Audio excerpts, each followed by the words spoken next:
বর্তমানে কিছু বিষয় আমরা বিশ্বজুড়ে খেয়াল করছি, বিশেষ করে আমাদের পার্শ্ববর্তী দেশ ভারতে, আমাদের বর্ডার সংলগ্ন ভারতে পশ্চিমবঙ্গে নির্বাচন হয়েছে।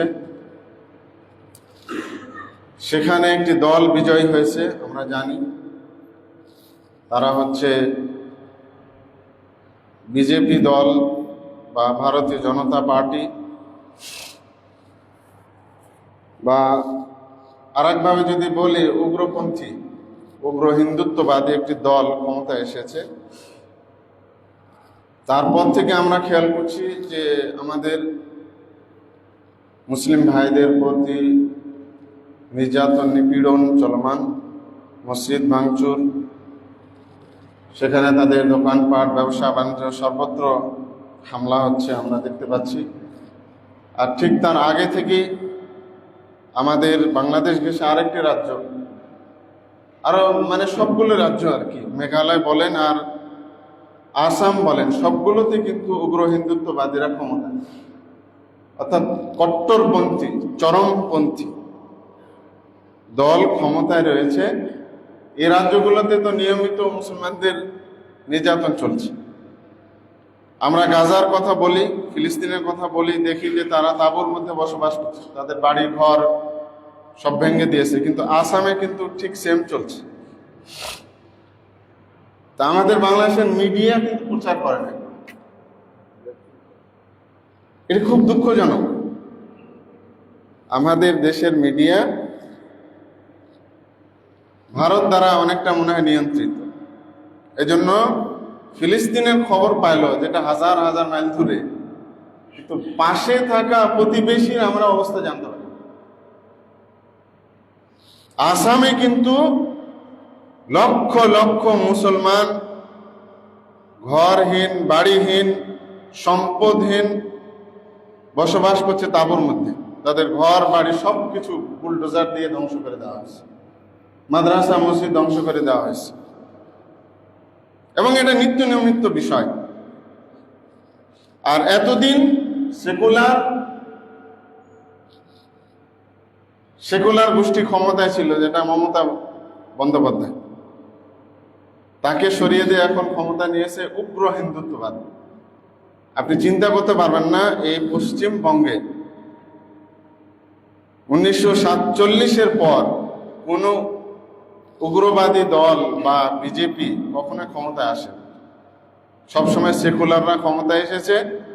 এই জন্য তুলনামূলকভাবে আমাদের পশ্চিমবঙ্গের মুসলিম ভাইয়েরা ভালো ছিল। কিন্তু এখন পরিস্থিতি একেবারে চেঞ্জ হয়ে গেছে। এখন ওই দেশে ক্ষমতায় মসনদে বসেছে চরম ইসলাম বিদ্বেষী, চরম মুসলিম বিদ্বেষী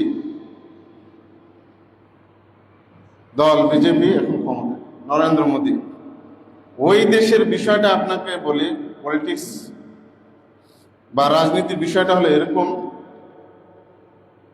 যে যত বেশি মুসলমানদেরকে হুমকি দিতে পারবে, হত্যা করার হুমকি দিবে, তাদেরকে নির্যাতন নিপীড়নের হুমকি দিতে পারবে, বাস্তবায়ন করবে।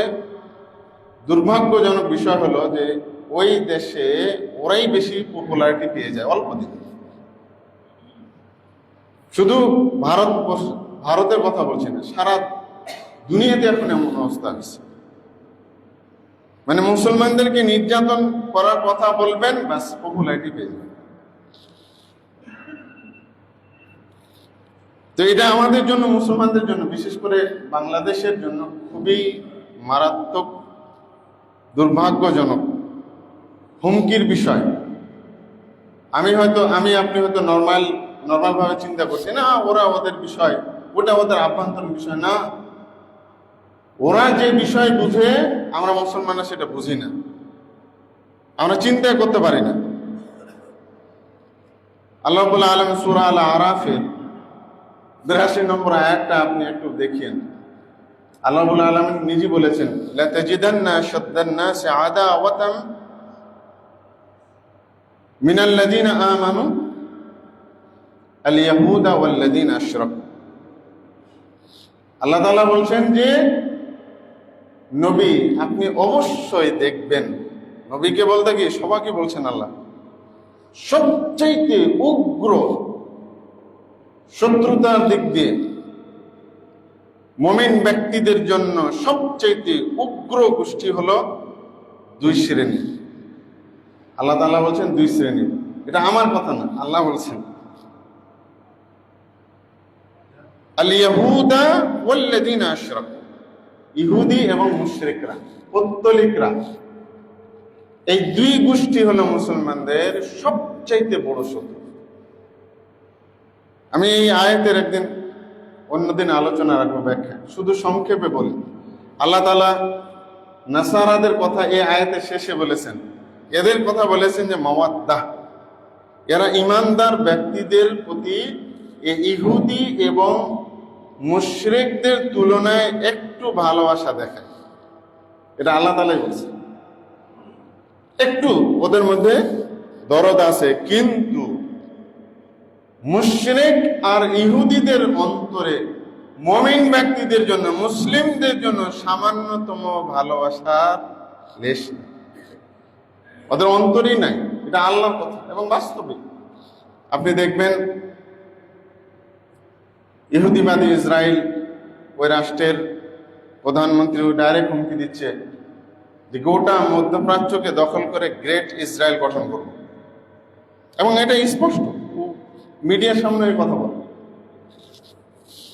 ঠিক তদ্রূপ এই মুশরিক ভারত, মুসলমানদের শত্রু আরেকটা, যেটা আমাদের পাশে একবারে, তারাও কিন্তু বলে কি অখণ্ড ভারত কায়েম করবে। আর যে পশ্চিমবঙ্গে ক্ষমতা এসছে শুভেন্দু অধিকারী, এই মুশরিক চরমপন্থী উগ্রবাদী এ সন্ত্রাসী তো ডাইরেক্ট বলছে যে অখণ্ড ভারতই হলো আমাদের মূল মিশন। ভারত, পাকিস্তান, আফগানিস্তান, ও আর একটু বেশি বলেছে, ওর মনে হয় ভৌগোলিক বিষয়ে জ্ঞান নেই, তাজিকিস্তানও কথা বলছে। কয়েকদিন আগে একটা ভিডিও দেখলাম, আসলে এটা না। তো দেখেন ওদের উগ্রতার কোন পর্যায়ে, সবগুলোকে, রাষ্ট্রগুলোকে ভেঙ্গে অখণ্ড ভারত তারা প্রতিষ্ঠা করবে, এটা হলো তাদের স্বপ্ন। তাদের সংসদ ভবন যে নির্মাণ হয়েছে, পিছনে অখণ্ড ভারতের মানচিত্র তারা অঙ্কন করে রেখেছে। তো তাদের স্বপ্নটা হলো এটাই, এবং এটাও হুমকি দেয় যে বাংলাদেশকে আমরা গাজায় পরিণত করব। এই শুভেন্দু অধিকারী অনেক বক্তব্যতে বলেছে। তো এগুলো কিন্তু মানে নর্মাল কোনো বিষয় না, এটা মারাত্মক গভীর একটা বিষয়, চিন্তার বিষয়, এবং মুসলমানদের, আমাদের বিশেষ করে বাংলাদেশি মুসলমানদের সচেতন হওয়ার বিষয়, ভেবে দেখার বিষয়। আপনি যেমন ভাবে একজন হিন্দুকে সহজে গ্রহণ করেন, ওরা কিন্তু তেমন নয়। আপনি দেখতে পাবেন যে ওদের কয়েকজন হিন্দুর হাতে রাখি বাঁধন ছিল, রাখি বাঁধন বুঝেন, ওই যে লাল সুতা, কিন্তু এখন দেখবেন সব জায়গায়। আমি একটা নাপিতের কাছে চুল কাটি, হঠাৎ দেখতেছি প্রায় আজকে 5-7 বছর থেকে তার কাছে চুল কাটাই, দেখলে আমাকে সালাম দেয়। হঠাৎ দেখতেছি ওর হাতে রাখি বাঁধা। আমি বললাম এটা কি বাঁধছে না? বললো যে আমার মেয়ে এটা বেঁধে দিয়েছে। তা আমি বললাম আপনার মেয়ে কেন বাঁধলো, আপনি জানেন না এটা? বুঝতে পেরেছেন? মানে ওদের ভিতর কোন পর্যায়ে পৌঁছেছে, আপনার প্রতি বিদ্বেষ, আপনার প্রতি ঘৃণা, আপনাকে শায়েস্তা করা, আপনাকে সাইজ করা, আপনাকে ধ্বংস করে দেওয়ার, আপনার পরিবারকে ধ্বংস করে দেওয়ার ষড়যন্ত্র কোন লেভেলে গেছে আপনি একটু চিন্তা করেছেন? খুব দুঃখজনক বিষয়। আমরা মুসলমানরা না কোরআন পড়ি আর না চিন্তা করি যে আমাদের কি হবে। নবী সাল্লাল্লাহু আলাইহি সাল্লাম যতগুলো যুদ্ধ করেছিলেন সবগুলো প্রায় যুদ্ধ ছিল কার বিরুদ্ধে? মুশরিকদের বিরুদ্ধে, আরব মুশরিকদের বিরুদ্ধে। প্রিয়দিনী ভাইরা, তো ইহুদি এবং মুশরিকরা অর্থাৎ পৌত্তলিক হিন্দুরা হচ্ছে মুসলমানদের ইমানদার ব্যক্তির সবচাইতে উগ্র, সবচাইতে জঘন্য শত্রু। এটা আল্লাহ তাআলা সূরা আল আরাফের মধ্যে বলে দিয়েছেন। আমরা একটু চিন্তা করি প্রিয় দিনী ভাইয়েরা, তো এগুলো আমাদের এখন ভাবতে হবে। কয়দিন আগে দেখলাম মুসলমানদের বাড়ি ঘরে তারা ঢুকতেছে বা বাংলাদেশে সেটেল হচ্ছে, বাংলাদেশি মেয়েকে বিয়ে করে, মিরপুর শহর, ঢাকা শহরের বিভিন্ন এলাকা। আর ইসকন তো আছে, ইসকন আছে না, ইসকনের নামটা শুনেননি? ওরা কিন্তু ওদের মিশন নিয়ে ঠিকই এগিয়ে যাচ্ছে। এই ইসকন বলেন আর উগ্র হিন্দুত্ববাদী বলেন, এদের সকলেরই একটা লক্ষ্য হলো অখণ্ড ভারত প্রতিষ্ঠা করা।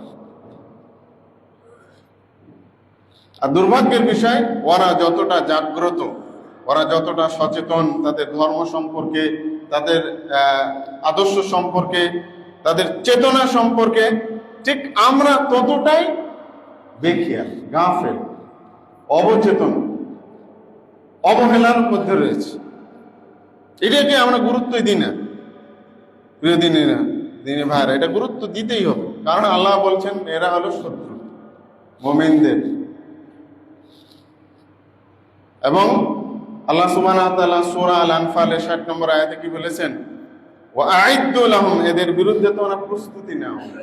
মুসলমানরা, মুমিনরা, তোমরা প্রস্তুতি নাও কাফেরদের বিরুদ্ধে। মাসতাতাতুম মিন কুওয়া, সর্বোচ্চ দিয়ে যত তোমাদের সামর্থ্য আছে পুরা সামর্থ্য দিয়ে এদের বিরুদ্ধে তোমরা সবসময় প্রস্তুতি গ্রহণ করে থাকো। তোমাকে আক্রমণ করতে হবে এমনটা না, কিন্তু তোমাকে আক্রমণ, তাদের আগ্রাসনকে ঠেকানোর মতো তো প্রস্তুতি থাকা দরকার। দুঃখজনক হলো যে আমাদের মানসিক ভাবেও নেই, আর্থিক ভাবেও নেই, সামরিক ভাবেও আমাদের কোনো প্রস্তুতি নেই। খুবই দুঃখজনক। দিনে ভাইরা, নর্মাল ভাবে দেখার আর কোনো অবকাশ নেই, সুযোগ নেই।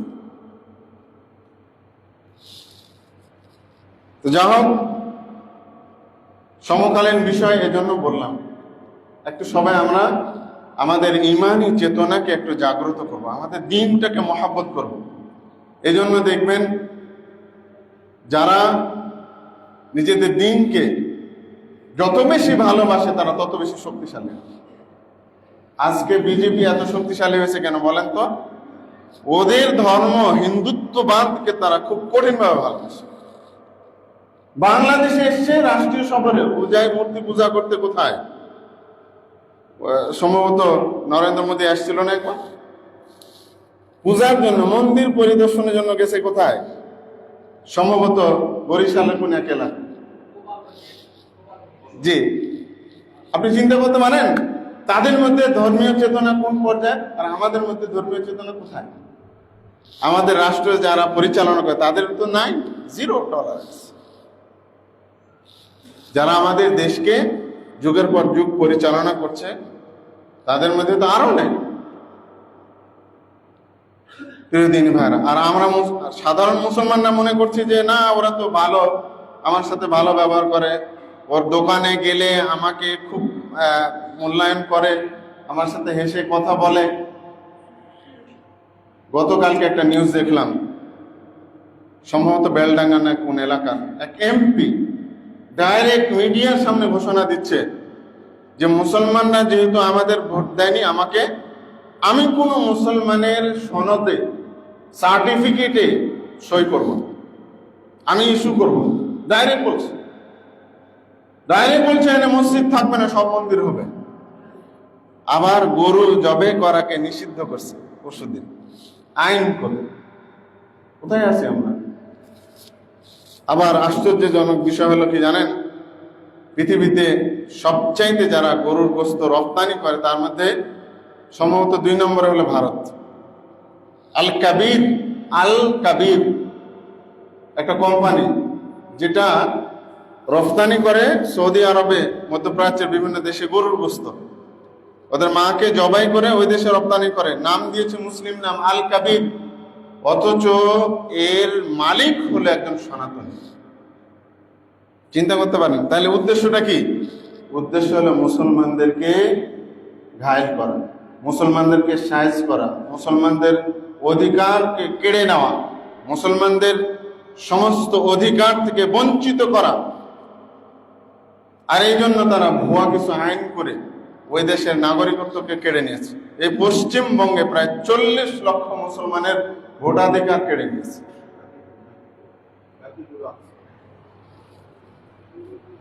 নব্বই লাখের মধ্যে 40 লাখ মুসলমানের, আর বাকিটা সম্ভবত হিন্দুদের বা আরো বিভিন্ন, মানে এটার আসলে বোঝা মুশকিল। কে বলছে 60 লক্ষ মুসলমানের ভোটাধিকার কেড়ে নিয়েছে, আর আসামে তো কেড়েই নিয়েছে। এর মানে বুঝেন, এর মানে হলো মায়ানমার থেকে যেভাবে মুসলমানদেরকে কচু কাটা করে বিতাড়িত করে ভারত বাংলাদেশে পাঠিয়েছে এই ছোট্ট এই ভূখণ্ডটা, ওদেরও এটা প্ল্যান। ওই দেশের নাগরিকদেরকে বাংলাদেশে পুশিং করে এই দেশের 12টা বাজিয়ে দেওয়া হলো তাদের মূল লক্ষ্য এবং উদ্দেশ্য। আল্লাহ রাব্বুল আলামিনের কাছে আমরা দোয়া করি, আল্লাহ তুমি আমাদের মুসলিম ভাইদেরকে হেফাজত করো। শুধু ভারত কেন, ফিলিস্তিন সহ যেখানে মুসলিম ভাইরা নির্যাতিত, নিপীড়িত, নিষ্পেষিত, আল্লাহ তুমি তাদেরকে গায়েবী সাহায্য দান করো, তাদেরকে রক্ষা করো, তাদেরকে হেফাজত করো। আল্লাহুম্মা আমিন।